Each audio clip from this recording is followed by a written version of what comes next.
To start, our strain of the week this week, as voted by our viewers, is Strawberry Cough.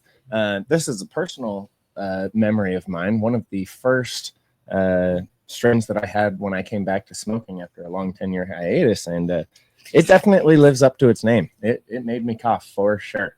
Known for its sweet smell of fresh strawberries and then an expanding sensation that can even make even the most seasoned consumer cough. Strawberry Cough is a potent sativa marijuana strain with mysterious genetic origins. However, it's thought to be a craze of haze in strawberry fields